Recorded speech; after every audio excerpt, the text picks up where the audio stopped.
Buenas noches.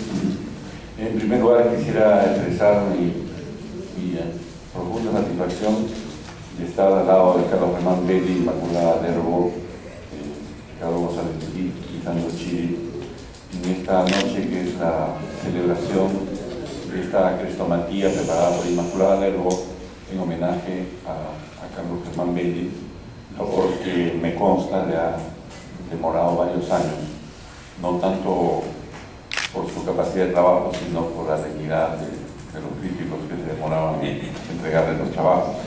Sin embargo, el libro está aquí presente y efectivamente, como ha dicho Ricardo González Vigil, incluye una buena cantidad de textos de estudiosos de la obra de Carlos Germán Belli y pienso que a mí me parece que casi todos los textos son inéditos, no sé si todos, ya lo dirá, no, la mayoría son inéditos y en todo caso se trata de textos no escritos por compromiso, sino que muestran un verdadero amor por el trabajo de Carlos Germán Belli. No importa que sean breves o largos, estos textos muestran un acercamiento más que profesional también, pero amoroso a la poesía y a los textos de Carlos Germán Belli. Pongo como ejemplo un texto breve de Jesús Munárriz que explica cómo conoció a Belli y cuál fue su acercamiento con las sextinas y cuál es la importancia de Carlos Germán Belli en la historia de las sextinas. Bueno, la sextina pues es una fórmula estrófica que viene de Arnaud Daniel. Saltando los siglos llegó a España, lo practicó el gran poeta Fernando Herrera, uno de los favoritos de Carlos Germán Belli, junto con Francisco Medrano, entre tantos otros, y hay un momento que desaparece un poco del orbe hispano y aparece, bueno, en otras lenguas también, pero en castellano Munárriz creía que había sido Gil de Viedma el que había publicado la primera sextina contemporánea, hasta descubrir que fue Carlos Germán Belli, en un texto que me parece de 1964 dedicado a Mario Vargas Llosa. Dejo eso ahí para retomarlo y quisiera empezar, digamos, una reflexión general recordando algo de los formalistas rusos. Ellos sostenían, y no han sido refutados, que lo más importante en la literatura es la forma. Es lo que en años posteriores se llama la literalidad. Lo más importante de la literatura es la propia literalidad, la propia literatura. Es muy difícil de hablar de esto en un discurso muy general, como que tiene que ser esto, pero lo característico de lo literario es lo propiamente literario. Así, con esas repeticiones. ¿Y dónde está lo literario? Decían los formalistas rusos. ¿Dónde se preguntaba dónde estaba lo literario? Estaba en lo diferente, en lo que cambia, no en lo que es igual, sino en lo diferente. Y ese diferente puede ser de muchas maneras diferente. De un lado, en el propio texto, el cambio de ritmo, por ejemplo, el uso de diferentes palabras, el uso de algo inusual, la sorpresa, no el discurso obvio, sino el que desconcierta. Y yo me pregunto y les pregunto a ustedes, ¿qué poeta de los 50 para acá en el orbe hispano es más diferente a los otros que Carlos Germán Belli? Creo que no hay otro, simplemente no hay otro poeta tan diferenciado del conjunto de poetas grandes individualidades, algunas de las cuales han sido citadas aquí, como Juan Gelman, por ejemplo. Sin embargo, hay más comunidad entre los textos de otros y los de Gelman que los de Belli y los otros, incluido el propio Gelman. Yo creo que esta es una reflexión importante, porque también el lector busca lo que conoce, pero sobre todo lo desconocido. La literatura y la poesía se internan en lo desconocido. Y si hacemos una larga visión sobre la poesía de Belli, de cómo ha ido evolucionando, sin duda, pues, lo primero que hay que ver son sus experimentos letristas, agrupados en sus primeros textos, en sus primeros poemas, y hay un momento en que hay una vuelta una vuelta a los clásicos, que todavía no aparecían de modo expreso.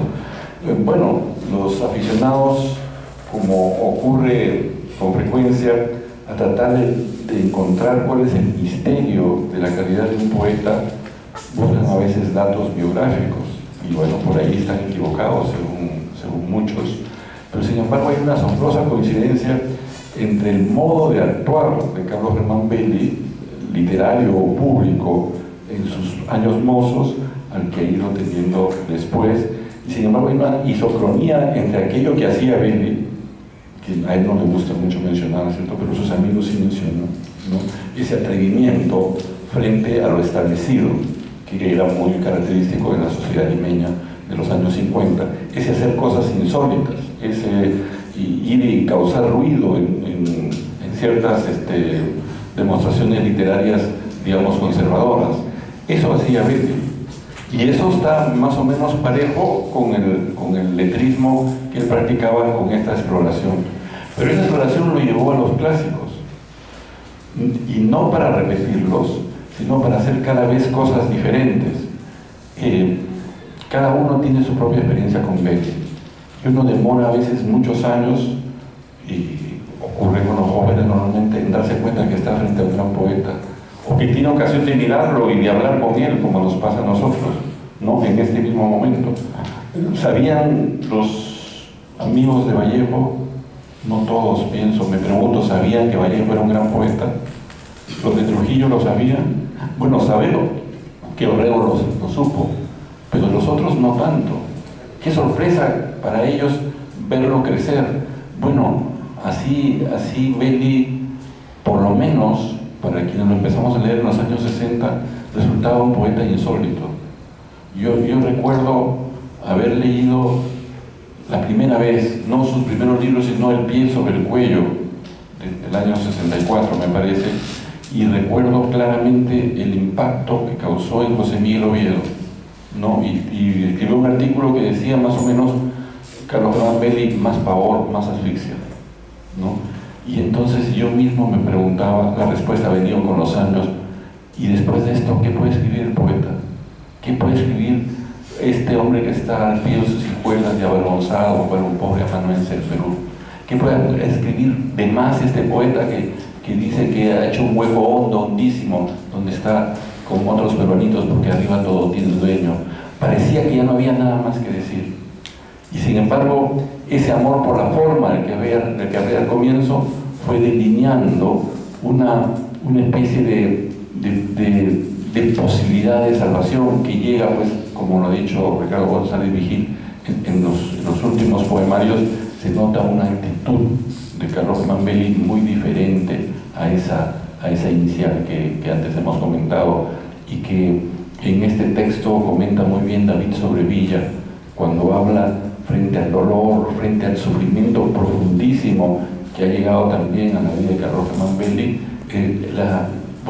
una actitud, pues, filosófica, una resignación cristiana frente al dolor, como aparece en algunos de sus poemas más hermosos de los últimos años. Bueno, yo quisiera subrayar también algunas de las cosas que ha dicho Ricardo González Vigil, mostrando esa relación con Dante que él ha explicado de manera tan hermosa. Creo que no es el único poeta peruano que se ha vinculado con Dante. Me parece que un contemporáneo, que es Pablo Guevara, también lo ha hecho. Y en la presentación de unos libros de Guevara, los últimos o los penúltimos de Colisión, donde él estuvo, yo me atreví a decir más o menos cosas parecidas a las que dice Ricardo González Vigil sobre Belli, diciendo que imaginaba que en la concepción de la poesía de Pablo Guevara estaba muy presente Dante. Y entonces, al salir, esta es una anécdota, ¿no?, pero que vale la pena contar. Jane Guevara, su esposa, me dice delante de él: qué bien lo conoces a Pablo, ¿sabes que Dante es el poeta que lo tiene en su cabecera? Bueno, no lo sabía. Y entonces intervino Pablo Guevara. Es interesante lo que él dijo: me gusta mucho Dante, pero hay algo que no me gusta. ¿Y qué cosa es?, le dije. Que no toca a Beatriz. Bueno, cuento eso para Carlos Germán, para subrayar ese lado que también Ricardo ha explicado, que es el vínculo con la mujer amada. Y si antes, digamos, poetas como Pablo Neruda, en 20 poemas de amor, o Pedro Salinas, en su La voz a ti de vida, del año 24 y 34 respectivamente, o 33, no me acuerdo. Ellos hicieron el arco voltaico, digamos, o el arco general del amor, desde el momento de ver a la persona amada, establecer contacto con ella, tener la relación amorosa, la pasión amorosa, las primeras dificultades y la separación, olvido, última forma de amar, dice Pedro Salinas al final de su poemario. Carlos Germán Belli explora otras cosas. En primer lugar, de un modo muy intenso y pocas veces hecho lo que podríamos llamar la dimensión metafísica del amor, ¿no? Nuestro amor no está en nuestros castos genitales, ¿no? Ese poema magnífico que algunos han comentado aquí en esta crestomatía, pero no es solamente eso, sino que aspectos nunca tocados por poetas aparece en alguna de sus sextinas, que es una de las que yo mismo he mirado, que es este aspecto, digamos, preedípico del amor, ese deseo de tragar lo que se ama, que tienen los niños al morder el pezón, que tienen los amantes cuando se abrazan y se hacen hasta heridas de amor, y que tienen también los asesinos cuando destruyen lo que se ama. Todo eso está en el poema de Kitty Blue, que yo, digamos, he leído con mucho cuidado. Bueno, yo creo pues que, como se ha dicho esta noche, Carlos Germán Belli es un gran poeta. Seguramente es el poeta que mejor puede representar al Perú hoy en el concierto de la poesía hispanoamericana y mundial. Para nosotros pues es un deber y una alegría celebrarlo. Y eso es lo que han hecho las 28 personas que han hecho estudios críticos aquí sobre Carlos Germán Belli, las numerosas personas que han hecho testimonios. Una persona como Richard Cacholi, que ha hecho la bibliografía, o Hildebrando Pérez con sus pocas páginas pero muy intensas, o Manuel Roano, que está aquí presente para sorpresa de algunos de nosotros, que aquí le manifestamos también nuestra admiración. Es decir, se han visto los distintos ángulos de Carlos Germán Belli, y él puede leer cómo su poesía vive en nosotros, cómo ha fructificado, cómo los jóvenes ahora, no voy a decir imitan, sino sienten el magisterio de Belli, como lo podemos comprobar los que trabajamos en la Universidad de San Marcos, porque estudiados en los talleres de poesía, los poemas de Carlos Germán Belli, ha provocado que algunos jóvenes ensayen las estrofas que Belli escribe. El ejemplo más grande es de dos estudiantes que prepararon 2 sextinas y las leyeron delante de Carlos Germán Belli hace 2 años en la Universidad de San Marcos. Existe pues esa simpatía, ese profundo deseo, pero no solo eso, sino que al estudiar la obra de un poeta, estudiamos también la sociedad que produce ese poeta y la sociedad que permite a ese poeta escribir esos poemas. Y eso es lo que ocurre con los escritos que abren el volumen, que son verdaderamente magníficos, ¿no? Un texto de José Emilio Viejo, otro de Roberto Varillas y otro de Mario Vargas Llosa. Son los textos más generales que abren el volumen y en el caso de Oviedo le permiten, digamos, presentar un cuadro muy intenso de lo que es y lo que fue la generación del 50. Pocas veces en tan pocas páginas aparece un estudio tan bien hecho. El profesor Varillas ha preparado pues un sesudo estudio también, verdaderamente sesudo, sobre las generaciones, ¿no? Donde aparece también la generación del 50 con todas sus características, sus conflictos y bueno, pues también arriesga pues algunas hipótesis sobre cómo son las generaciones, pero aparece ahí Carlos Germán Belli. Entonces, Belli aparece dentro de la tradición como un representante, pues, probablemente el más preclaro de la generación del 50 en esos trabajos. Es conocida también la devoción que tiene por la poesía de Carlos Germán Belli Mario Vargas Llosa, que no es de ahora, es una devoción antigua que se puede testimoniar en una cita que él coloca en su primera novela, La ciudad de los perros, ¿no? Esta cita que habla de que en todo linaje humano el deterioro ejerce su dominio, que es un verso de Carlos Germán Belli. Después hay estudios magníficos, ¿no? Por ejemplo, hay una comparación del modo de composición de Francisco Medrano con la composición de Carlos Germán Belli. Y es que un poeta como Belli se interna en los meandros de la tradición y va escogiendo aquí y allá espíritus afines, y entonces de alguna manera la poesía de Belli se parece a Medrano, pero obviamente no es un Medrano. Medrano jamás hubiera hablado de Plesidas, no, ni hubiera estado avergonzado al pie de sus hijuelos con un pobre amanuense del Perú.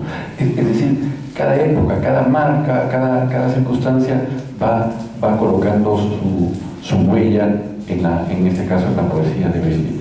Belli es una fuente inagotable no solamente de palabras clásicas, antiguas, que se llegan a morir, sino un ejemplo inagotable también de neologismos, peruanismos, que aparecen en toda su obra, y estoy seguro que esto motivará el interés de los jóvenes lexicógrafos peruanos que están trabajando ahora mismo sobre el diccionario de Perú.